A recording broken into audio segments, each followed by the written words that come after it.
Chapter 174. I really want to rush over to her. Some dumbfuck splice thinks they can mess with my town and relish in the resulting slaughter, but unfortunately I am fighting an opponent with teleportation abilities in a defensive battle. I can't risk fighting like a soldier.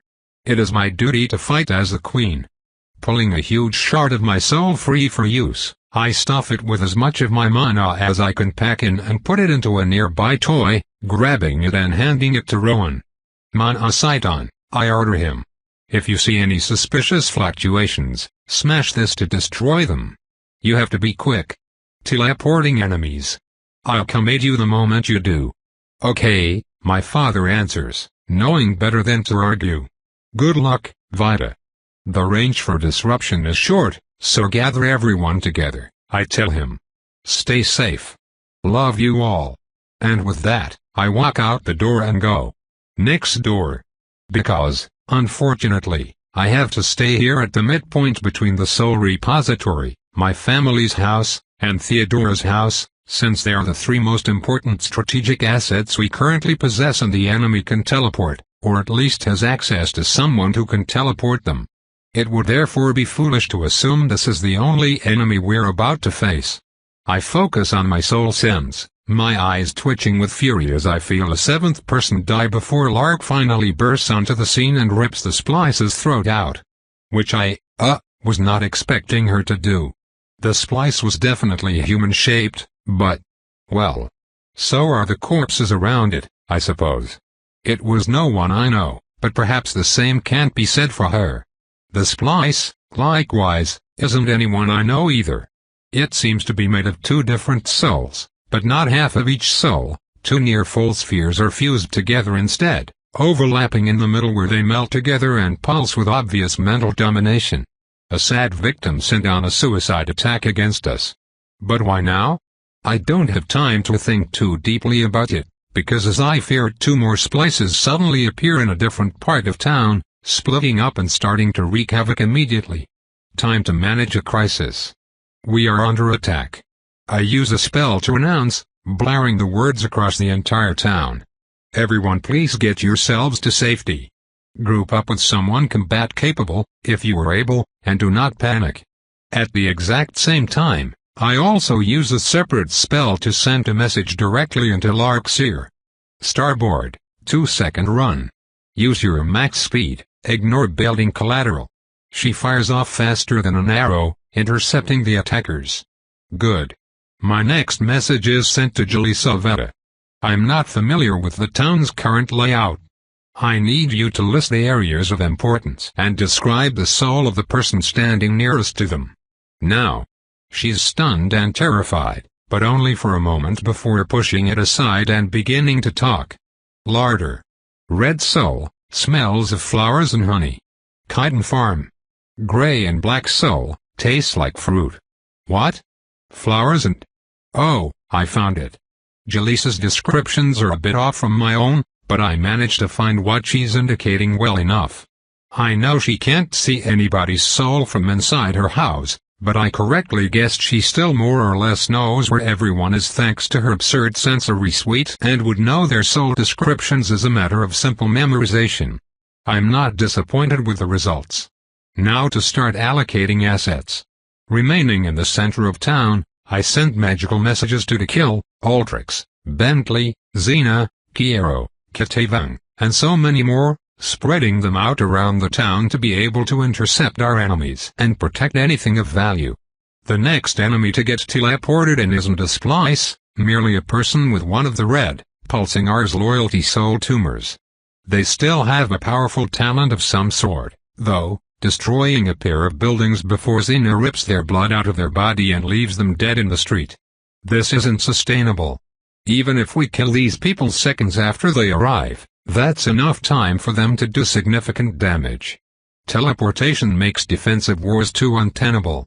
Thankfully, Penelope is already flying up into the sky to try and find our enemy's base of operations.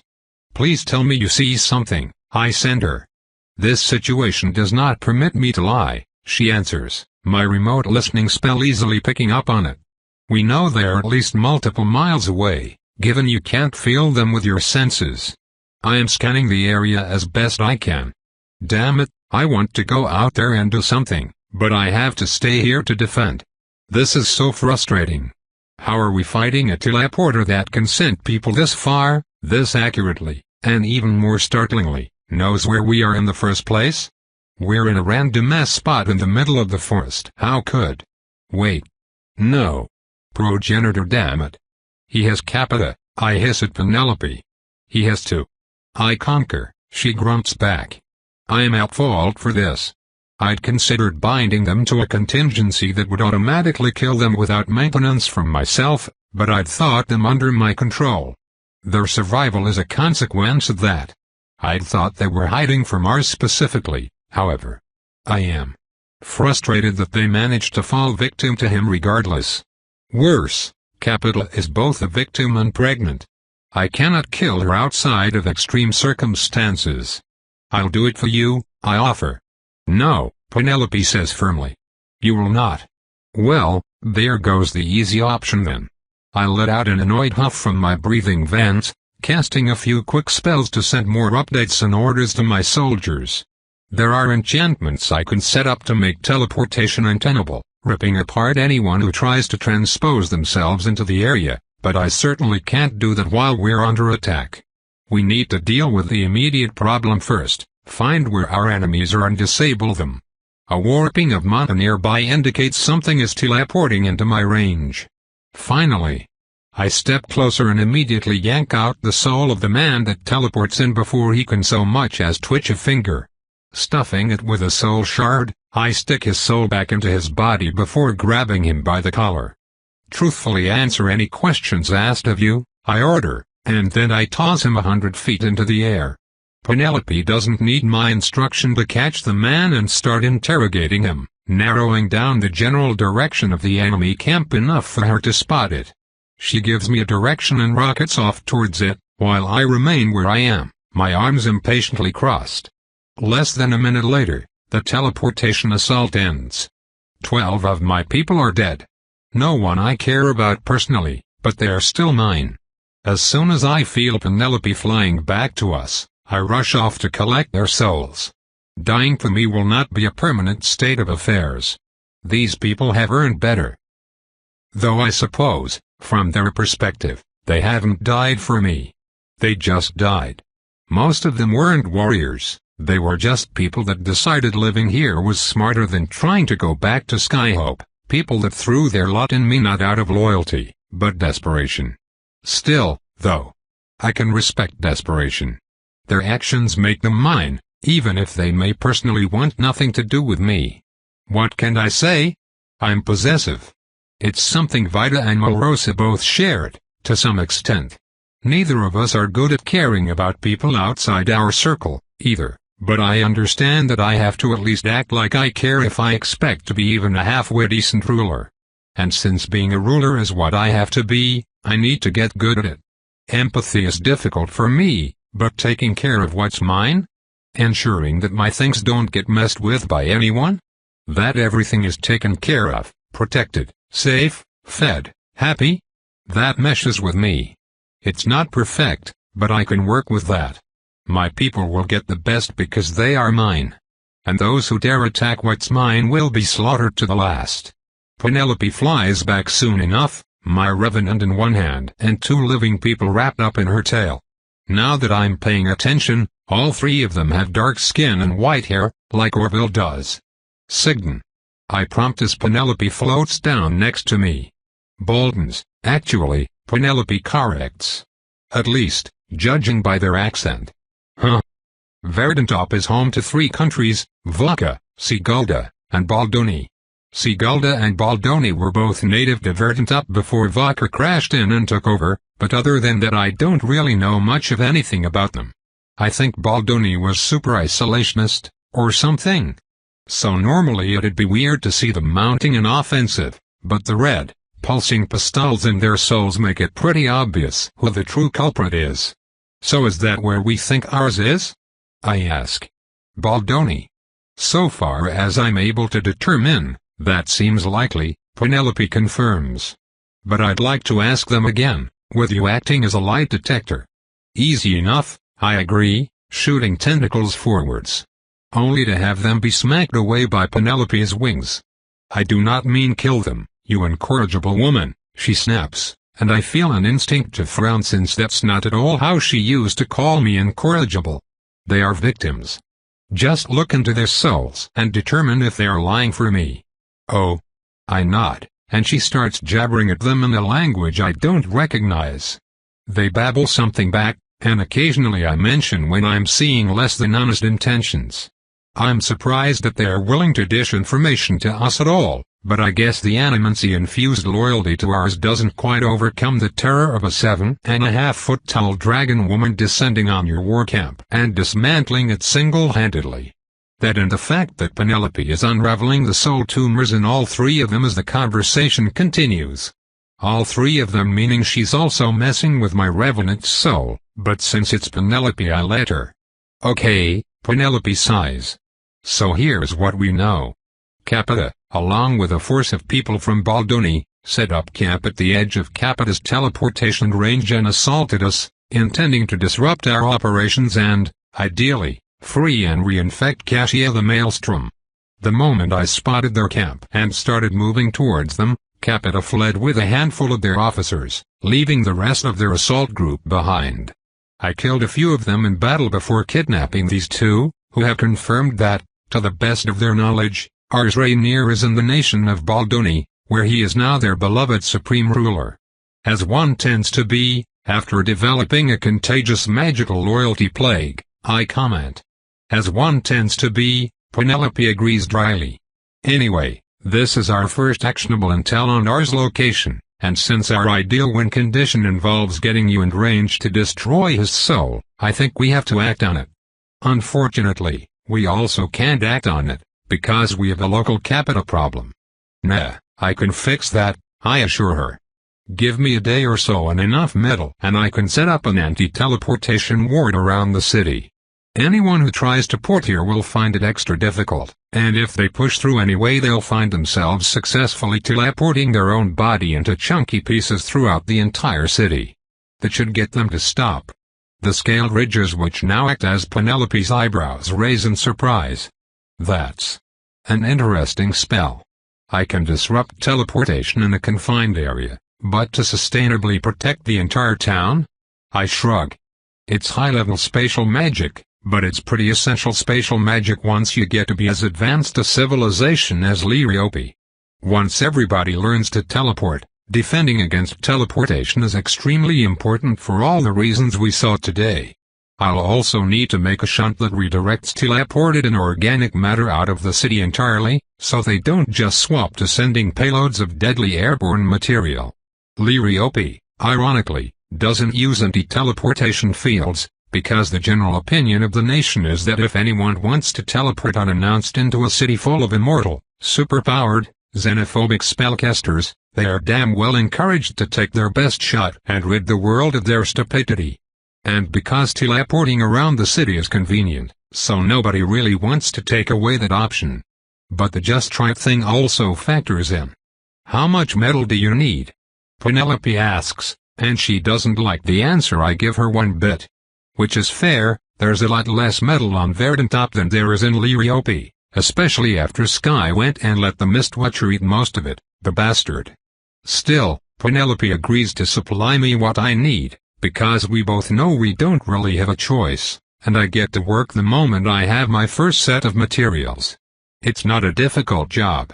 A lot of this stuff I was born knowing. I came out of my mother's womb, third favorite mom, specifically Moroses, knowing lots of things, like what I am, what my name is, who my family is, how to weave the art, how old I should be before attempting to weave the art, and so much more. My memory core didn't just hold the memories I formed from my experiences, but also a massive well of general knowledge and culture which the progenitor helped me relearn. With animancy, it's possible to transfer memories, altering a soul directly in order to implant information. Athanatos souls are designed to make that easier, while my soul is, unfortunately, extremely resistant to such additions. The biggest problem is how alien my soul apparently is, even to the progenitor. We worked a fair bit on mapping it out, learning how I work and what parts of me are dedicated to meshing with and controlling my mind ocean, since those are parts that are pretty essential to making me. Well, me. It doesn't escape me that the progenitor probably wants to know about how my soul works for reasons beyond helping me out, but I honestly don't have a problem with that. The progenitor isn't trying to hide the fact that she has plans for me, which had some solid points in her favor, and even if she was hiding it, like, she's my some amount of great's grandma. I love her, she loves me, and I'm at least confident that she's confident that I won't have an issue with whatever she has in mind. I trust her. On the subject of trust and family, I regret not going to see my mom while in Liriope. It's just, I was very busy trying to ensure no one thought I was a traitor to Liriope, and going to visit a woman imprisoned for treason is a poor way to engender trust. Next to Varrock night, though, I'll go visit her. We have a very complicated relationship that doubtlessly became way more complicated when I started being Vita, but I still love her, I think. Maybe part of why I want to go see her is because I'm not sure. Thinking about it is uncomfortable, like I'm taking my current mood and shoving it face first into a spin-in grindstone. For some reason, I can joke to Altrix about her being my second favorite mom, but the thought of doing the same for Queen Galrada horrifies me. It's like, I can laugh along with Altrix because she's Vita's family, and that's how Vita treats her family. But when Queen Galrada is involved, I'm not the goddess of blue, I'm just young little Molrosa. I feel myself get more and more stressed as I work, turning that thought around in my head. I don't like it. I'm always Vita, and always Molrosa. Anything else would just be confusing. Am I overthinking things? Thankfully, I'm saved from having to figure out an answer to that question by the approach of a familiar fucked up soul. Penelope shows up a few minutes into my efforts to secure our town against further teleportation assaults. Her scale's a beautiful mix of white and green. Just look at her. Holy shit. She towers over me, radiant and beautiful and rippling with power. She does not slouch, not even attempting to hide a single inch of her massive form. Her tail twists behind her, all muscle and tentacle, an instrument of death. I want to watch her crush a man's skull with the enormous talons on her feet. I want her to stretch out her wings and break open the sky. I want her to pick me up and hold me close until the world falls away. If only the horror of her crafted soul reflected the beauty of her crafted form. Vita? She addresses me. Do you have a moment? As many moments as you need, I promise her, turning away from my work. She grunts wordlessly, eyes flicking to the metal I'm shaping and back to me. Can you work and talk? Ah, she doesn't want to delay the creation of the defenses. I guess I can't blame her. I don't want to work and talk, but I certainly can. Yeah, no problem, I say, turning back to what I was doing. So what did you want to talk about? The immortality papers you gave me, she answers. Specifically the sections on the brain being the limiting factor. Right, yeah, I nod. Most sapient brains are incredible at information storage, but even if you prevent degradation there's still an upper limit. Souls, conversely, don't have that problem. You can keep adding more and more anima to a soul and store more and more information inside it, and while there are technical limits to that there aren't practical limits, considering how little anima you need to store hundreds of years of memory. And the trick is just determining a method that allows the brain to access memories from the soul without copying those memories from the soul the way it normally would, yes, which the Athanatos figured out. I did read the papers, Vita. I shrug awkwardly. Right, of course, I allow.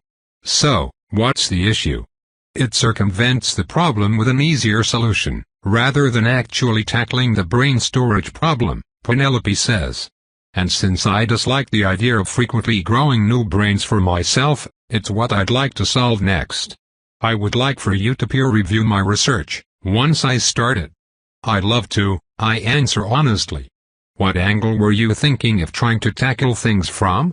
Your comment on having technical limits but not practical limits is of the most interest to me, Penelope says. If the information storage density is thick enough, one could hypothetically create a brain that, while technically limited in capacity, could never be filled even after, say, 10,000 years of experience. By which point a superior method will almost certainly be discovered, etc. I'm not an organic crafter, I admit, but I'd be happy to help you with that in any way I can. Thank you, she says simply, and I wish she still had the same excitement for it that she would have had before. She's still excited, still interested, but it's muted. Locked away with all of her other emotions. She's only expressing interest now because her principles still drive her to seek sustainable, wide-scale immortality. I love you so fucking much, I tell her. I wish I could say the same, she answers honestly, and it makes me wish Vigor was still around so I could kill her again. So, I say, awkwardly changing the subject, what's our plan for ours? He has a nation of fanatics, we have a village of misfits, Penelope summarizes. Conventional war is impossible and it would be counterproductive besides. Instead we want a small, quick strike force, aiming to hit him before he can relocate. We find him, we get you next to him, and then you rip his soul open and eat him alive. No principles making it difficult to assassinate the ruler of a nation, then. I prod. Corrupt leadership is to be replaced, at high priority, Penelope says as if quoting something. And ours is a criminal and villain of the highest possible measures.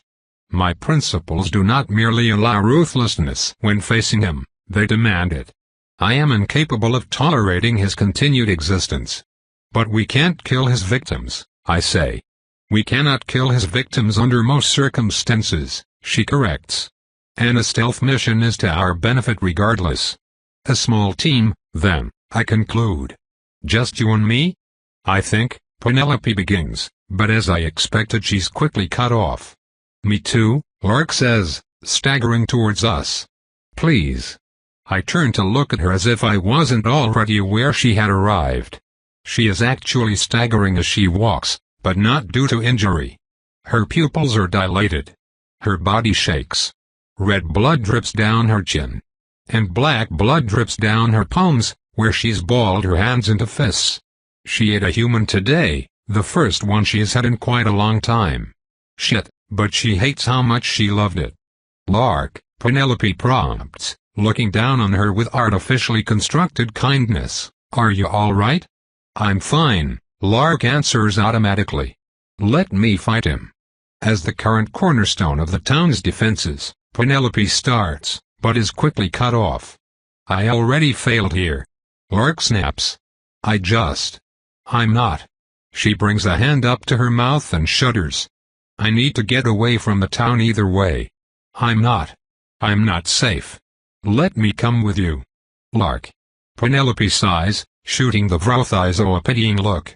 That was a necessary kill, given the circumstances. Somewhat predictably, that doesn't make her feel better. Nothing will right now, and she has an ulterior motive for coming with us anyway. To keep an eye on us, like we're the monsters she has to protect people from. Funny sentiment, from one of Nora's most murderous children. I don't have a problem with my niece coming, I say anyway. She's competent enough muscle that she'll actually matter in a fight where you and I can't cut it alone. What did you just call me? Lark squeaks. We'll want one more person, Penelope tacitly agrees. A human, one with enough semblance of subtlety and self-control to act as our liaison and information gatherer. Someone who can blend in and get along with people. So, Jaleesa? I prompt. Jaleesa would be ideal, Penelope agrees. I'd like Jaleesa to come, yeah, Lark says quietly. Fuck. Jaleesa shouts from halfway across the camp. So we have our basic strategy down, then, Penelope sighs.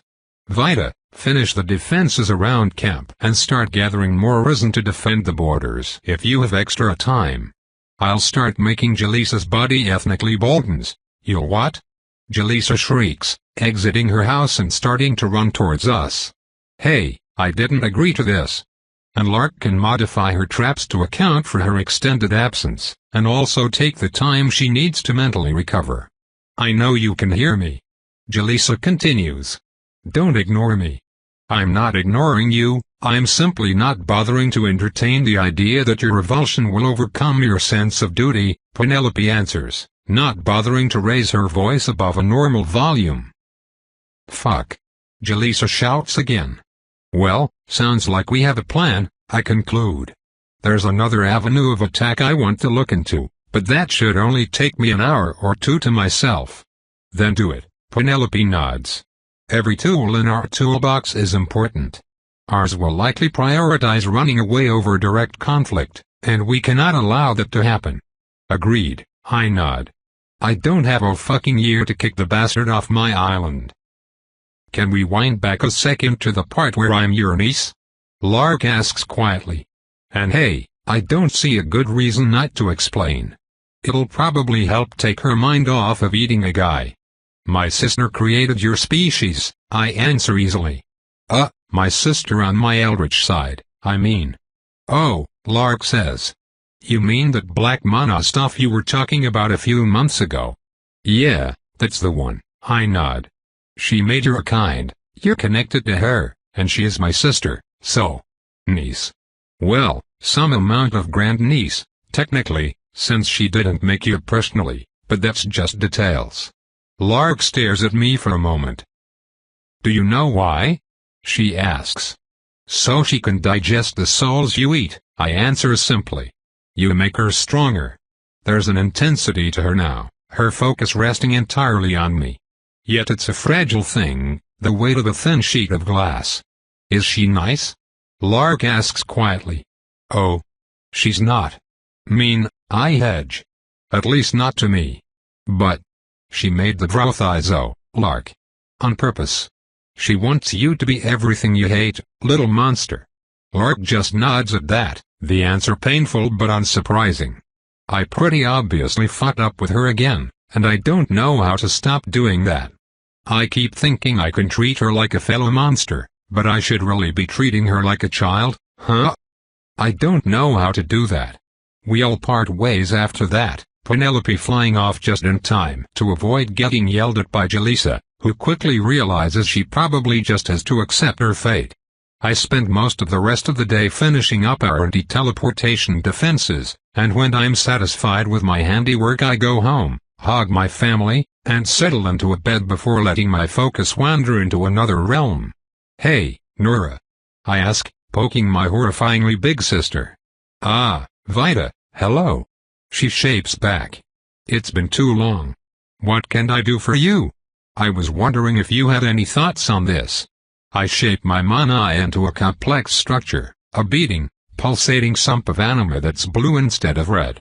The structure is copied exactly, inflated in size to make the details easier to see. I barely understand any of it, but it feels like an exploitable weakness, as well as a useful way to learn about Nora herself. I'd be worried about showing her our soul tumor if I wasn't confident she could easily make it on her own if she felt like it. Well now, she writes, radiating amusement. Looking to become a petty little overlord, are you? Whoa, that was a fast response. Did she figure out what this does at a glance? Nah, I answer easily. Looking to humiliate some fool who thinks he can do this on my turf? Oh, that is a much better answer, she says, laughter chiming like church bells. I'll see what I can whip up for you, dearest sister. Though I expect a good story in return. I do love immersing myself in the folly of those who stand in our way. I'll try to properly replicate his emotional resonance for you, I promise. Do you prefer the moment he loses hope and resolves to run, or the moment he realizes he is going to die? Why Vita, I do believe I love you, Nora coos. The death, please? I adore the emotions of those who feel their death scrape across their throats. It reminds me of what I'm fighting for. Of course, Nora, I tell her. Feel free to poke me whenever, but I'm afraid I can't guarantee my attention. Yes, corporeal concerns. Nora agrees easily. I do understand, dearest. Have a lovely time making an example of him. Thank you, I answer. Goodbye for now. I return to my body, taking a deep breath and letting a smile creep up my eyes. Ars teleported a bunch of assassins into the middle of a bunch of non-combatants. He is impossibly fucked up, a literal boogeyman Vodka scares their children with at night. His name is synonymous with unspeakable horrors, and he's clearly playing for keeps. Unfortunately for him, that tendency runs in the family. And my unspeakable horrors are bigger than his. Chapter 175. Alright. Well Jalisa, while Penelope's making you produce more melanin, I'm gonna inject a new language into your soul, if that's okay. I take a deep, quick breath, a sharp inhale and exhale. Slower breaths tend to hit me with too many unpleasant smells and tastes, and I think I'm close enough to being overwhelmed that the little minimizations matter a lot.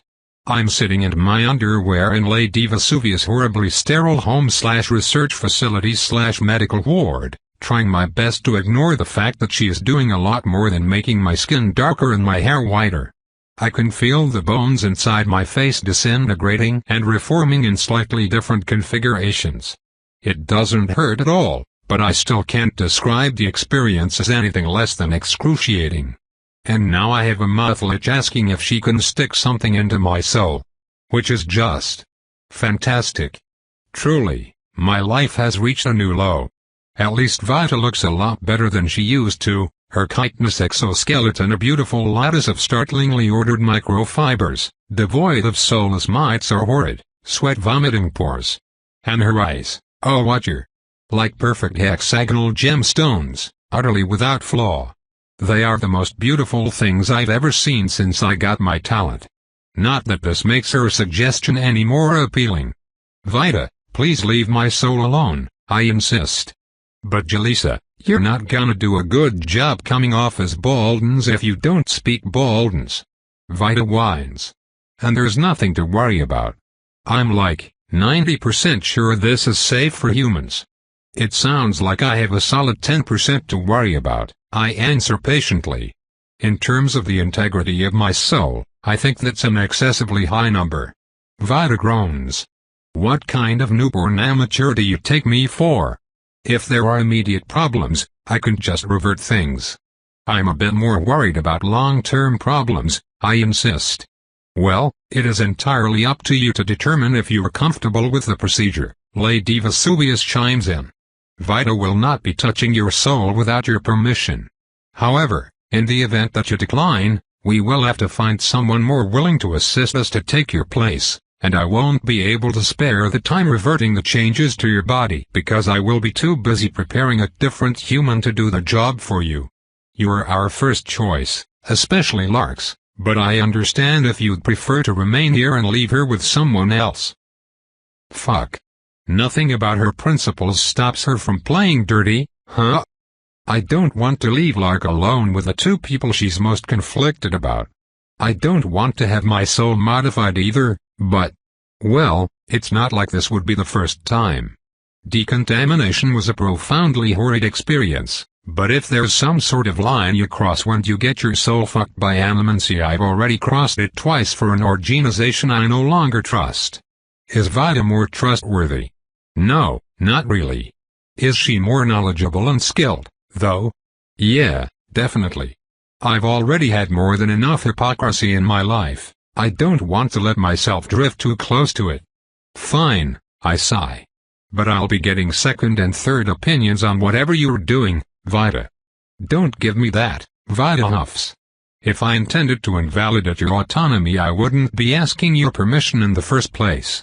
I don't require it, Jalisa Vita. How reassuring, I answer flatly. So glad you think so. She answers in a chipper tone. And honestly I have no fucking clue if she is having me on or not. I know she can read emotions, she can damn near read minds, but she's one of the least socially competent people I've ever met even when she bothers to use that skill at all. Which she usually doesn't.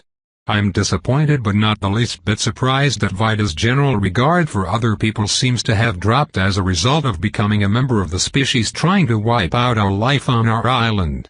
That said, while she's clearly far more dangerous in both thought process and power level, she's nowhere near as bad as I was afraid she'd be. Low standards, I know, but I take my victories where I can get them. I'm curious as to what that means, in terms of the people of Iverak. To kill from above is startlingly personable, a strange man but undeniably a considerate one.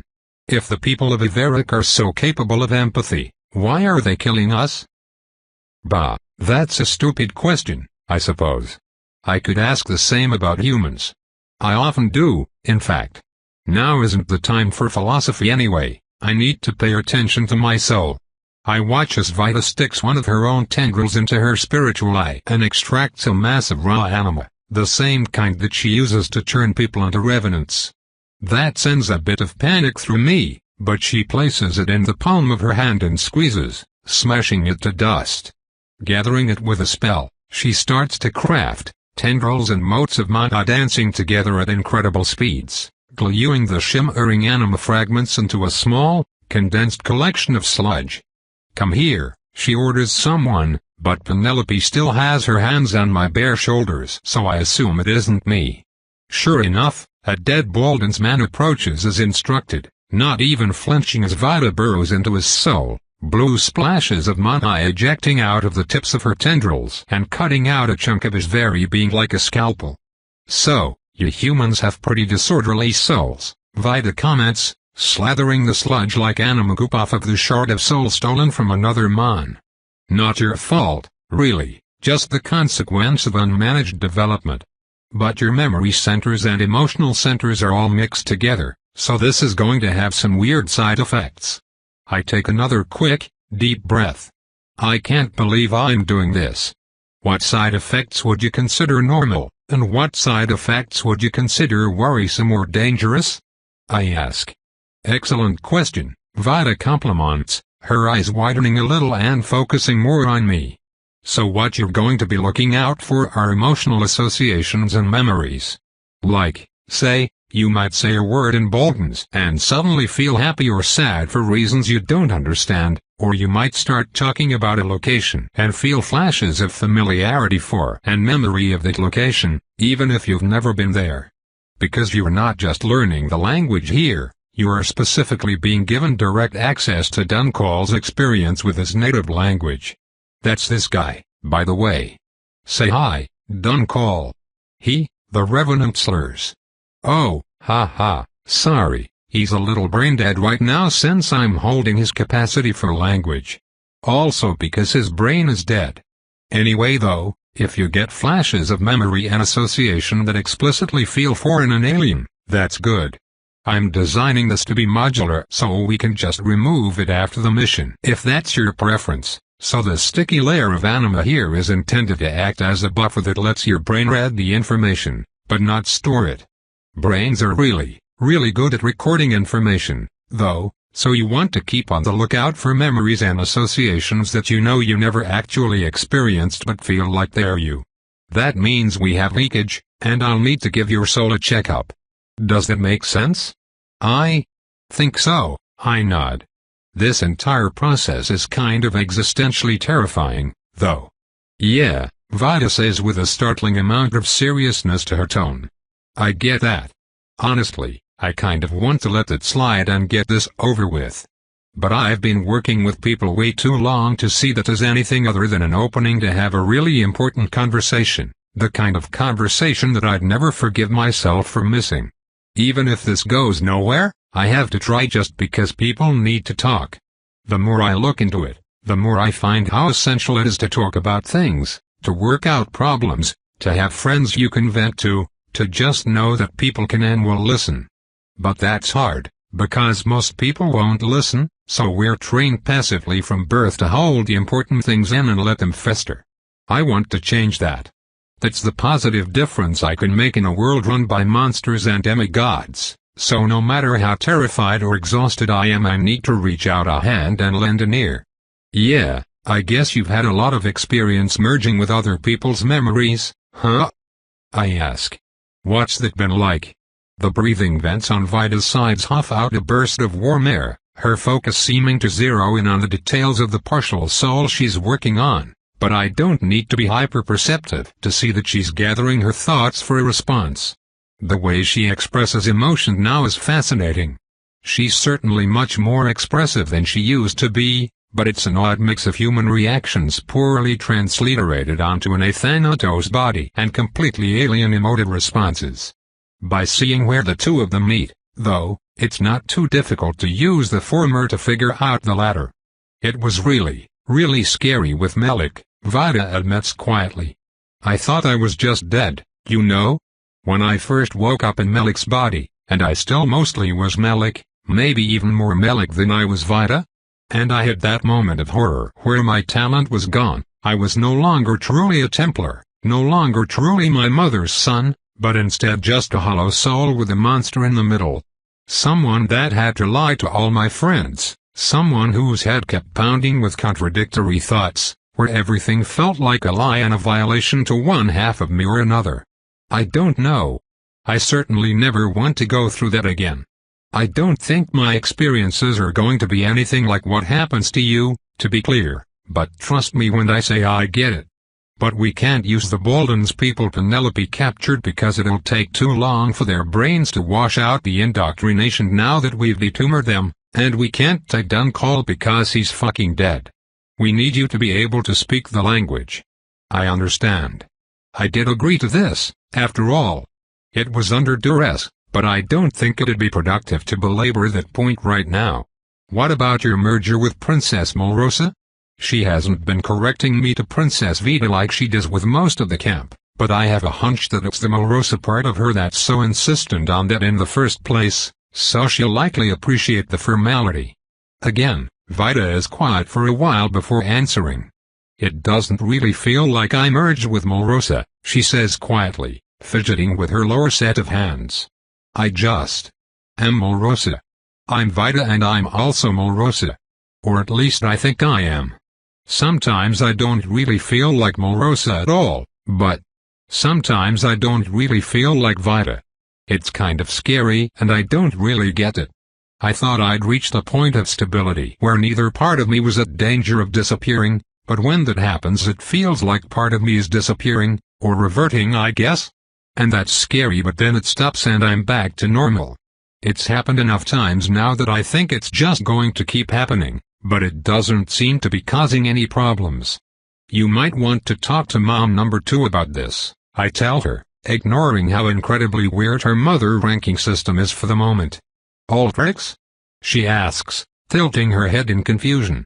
You think this is related to her? I doubt being born from a splice has anything to do with it. This is lich stuff. I don't think the things you're describing are similar because she is your mother, I just think they're similar because I notice commonalities.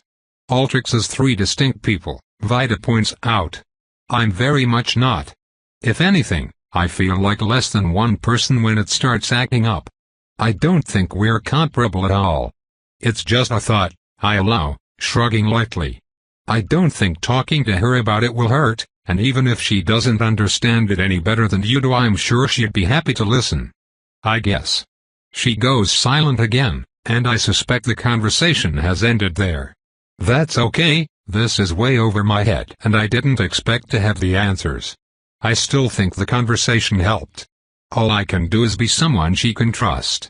That's the baseline I need to establish before I can really start discouraging her from killing us all. She's getting worse, after all. If someone doesn't figure out how to manage the mental health of monsters, we're all fucked. And that's the kicker, isn't it? As much as I'd rather relax at home, I've noticed that whenever I say somebody should do something, nothing ever happens unless I follow it up with and that somebody is me. I don't think of myself as a passive person. When I see injustice, I stop it. The very first time I met Vida, I stopped my partner from beating her. I separated the two of them, took on extra work to make sure that problem didn't happen again. But even then, I should have done more. I should have stepped forwards and done something about the fact that I had to stop her in the first place. The real problem was that things had actually gotten bad enough that I was witnessing a prisoner getting beaten on my first day. I, a brand new inquisitor with no experience, should never have been put into that situation in the first place. But that doesn't matter, because I was, and I let it happen. I don't have any idea how I could have cleaned that kind of systemic rot, but I certainly should have tried. Imagine how much better things could have gone if I did. So much death, all on my shoulders. Not this time. I will get better. I will be the hand that pulls people up when they fall. I just wish I had a better way to do it than one conversation at a time. Well, Vita prompts, you ready for this? Yeah, I confirm. Ready as I'll ever be. Cool. Thanks for being such a good sport about it. Oh, that's good. She thanked me. That's excellent progress. Oh fuck, she's sticking that onto my soul. I can feel it, I can feel it. It's sticky and clingy like someone else's sweat getting wiped all over me. A horrible shudder pulses through my body like a stranger just licked me in an alleyway, and then all at once I feel it connect, the weight of knowledge crushing my skull with a hammer. Words I've never heard but have always known seep into my memory, dripping into my brain and catching on my tongue. I swear in a foreign language and remember stubbing my toe, but the feeling is all tepid and utterly lacking in detail, just pain with no information, ignorable and empty and wrong. It's also wrong. That's not me, that wasn't me. Whoa, okay, we got way too much leakage, Vita announces. Sorry, I'll thicken things, this will only take a moment. The feeling recedes like it's been sucked away, digging in its fingernails and scratching at my mind as it's slowly pulled free of me. I physically gag, vomit begging to geyser up my throat, but I hold it down, refusing to add that unspeakable sensory experience to this already tortuous mess. I take more sharp breaths.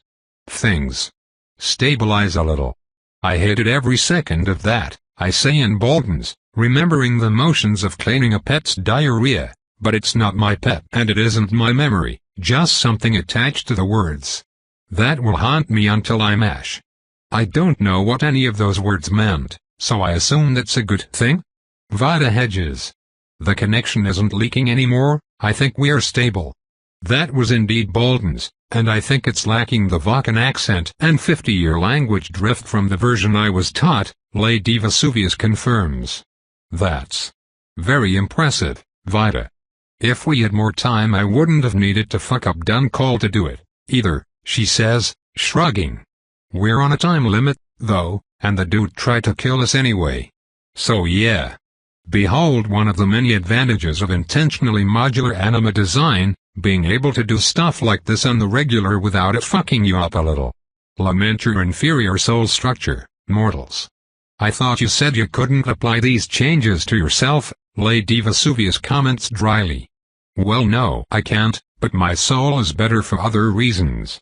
Lamentations are still warranted.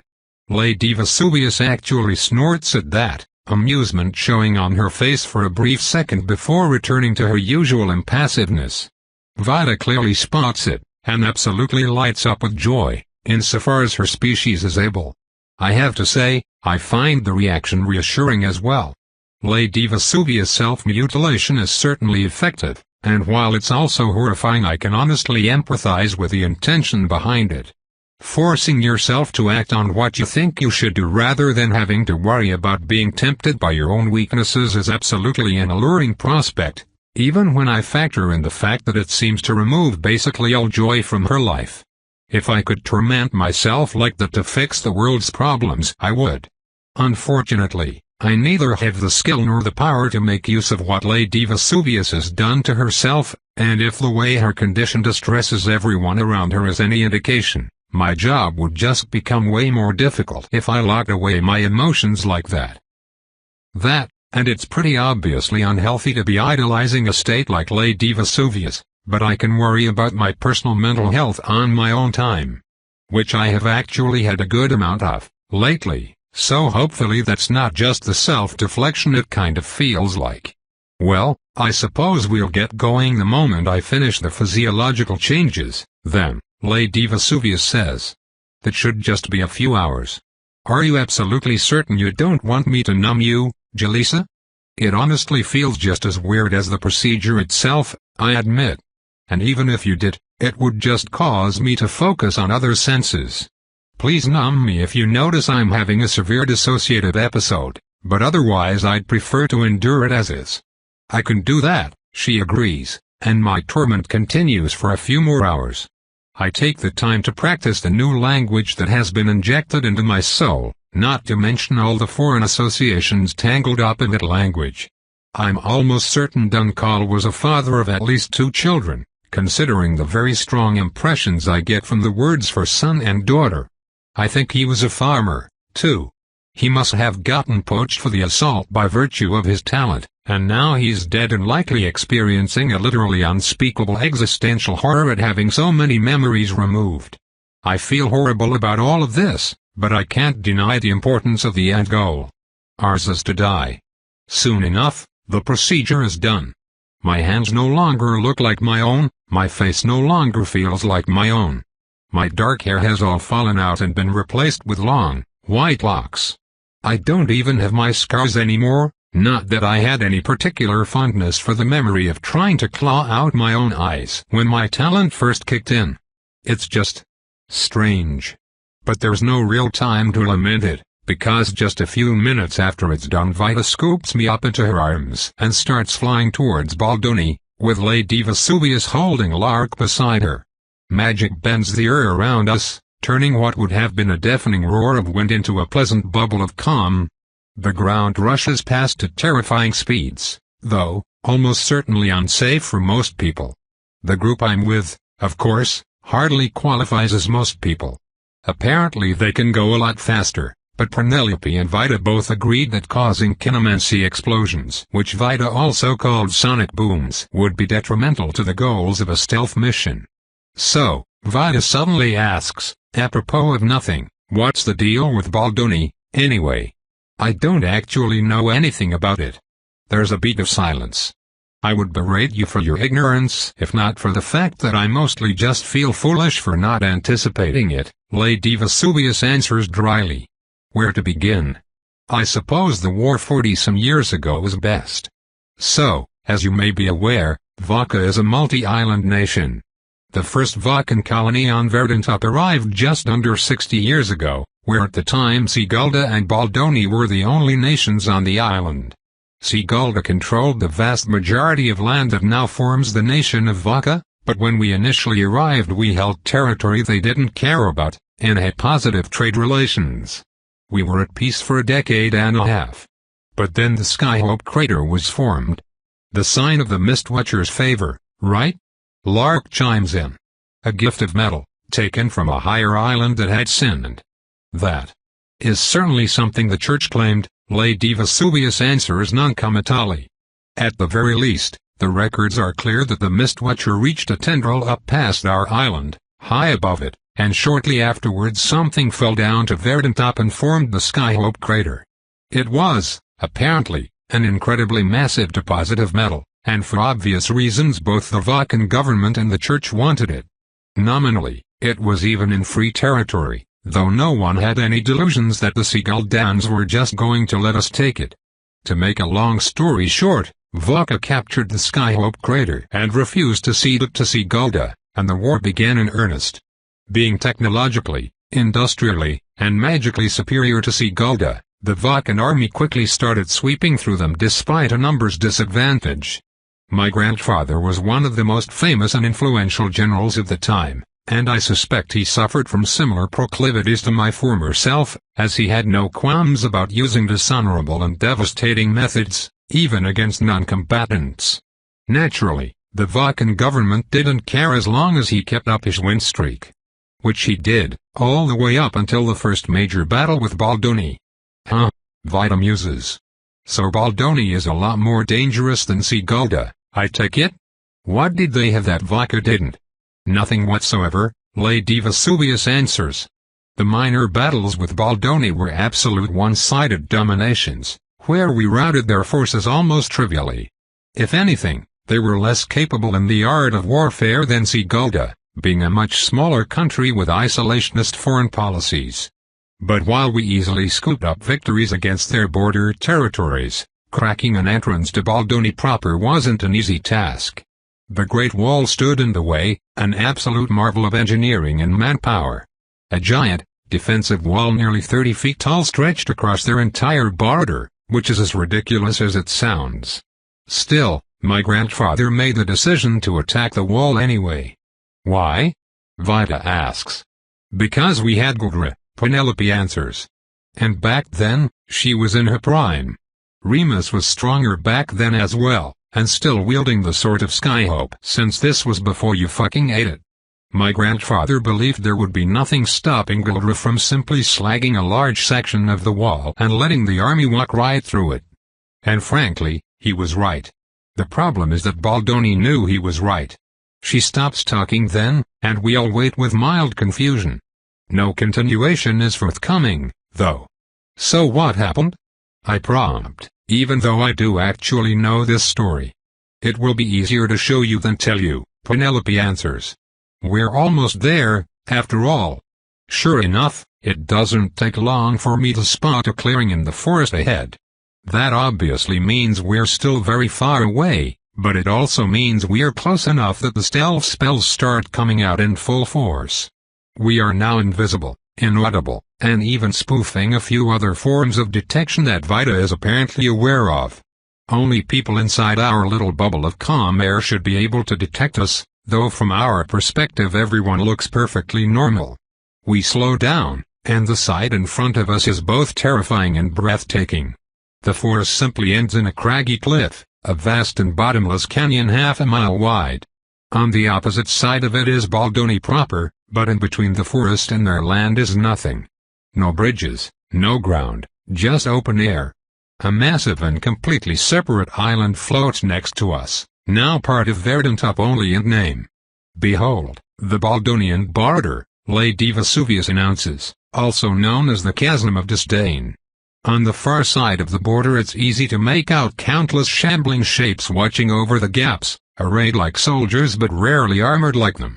Revenants. A defensive force of revenants at the other end of a bottomless chasm. What the fuck? Vida whispers. You said this was a wall? It was, yes, Penelope confirms. Until the Bolden's army lined the inside with metal and purposefully caused enough of a ruckus to create a perception event. A massive tentacle reached up and tore through the island along the entire structure, annihilating the Bolden's defenses along with most of the Vulcan army. That is what ended the Skyhope War. Our forces ravaged and now faced with a completely unassailable defense, we retreated in short order, held our forward bases, and licked our wounds for 40 years while Sigulda did the same. Every dignitary sent to Baldoni since has been politely but firmly rebuffed at the border, and for obvious reasons we cannot exactly send an army over the chasm. Wow, Vida mutters. Well, first things first. Someone who isn't me needs to make sure the myths are up. There's little sense in announcing our presence with another perception event. Understood, Lady Vesuvius confirms, shooting off with Lark in her arms and leaving Vida and I alone. We don't speak, though, and Penelope returns soon enough with confirmation that the flight should be safe. So together, we head over the chasm, and I get to stare far, far below us, where the yellow mists billow and writhe. Stop, Vida orders, and everyone obeys. I see signs of a sensory array that will detect our bubble. I think it's a metal engraving, though, so it'll be easy enough to bypass. Go slow, go quiet, and follow me. We end up descending into the canyon temporarily, Vida following some sense only she's aware of. Mana is moving in ways that imply there are metal spikes in the ground which keep up a suite of detection spells, but I can't see anything more detailed than that with the spells I have active. Vida just approaches a seemingly identical to all others cliff wall, touches it for a bit, then nods before carrying us over the border.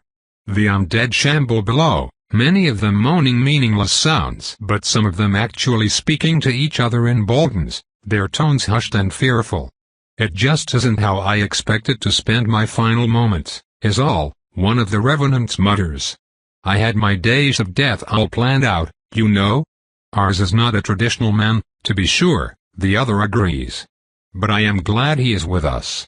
I am glad he's with us, the complaining man parrots, and that seems to end the conversation. I shudder, and Vida grips me just a little bit tighter. We fly in silence until the bubble forms up around us again and Lady Vesuvius speaks. Can you spot any towns or cities, Jalisa? She asks. I glance out at the horizon. Both, I tell her. How big of a place would you like? Vigor is more likely to have the information we need, Penelope says. Point us in the right direction. I direct them towards the tallest structures I see, and our flight continues. I find it quite notable that height is so relevant here. I see a number of different cities that all have taller buildings than the tallest ones in Skyhope. And I see no shortage of them, either. The visibility here is staggering, as there's no forest to get in the way. Leaving the country's border, we fly over nothing but plot upon plot of wide, flat farmland, manned by living people rather than the dead we found at the border. Eventually, the city itself comes into view, and the reason for its bulk is made clear. It's layered. Huge stone towers lay out on a grid, bridges spanning between them as houses and business all stack on top of another, people scuttling over them like ants in an anthill.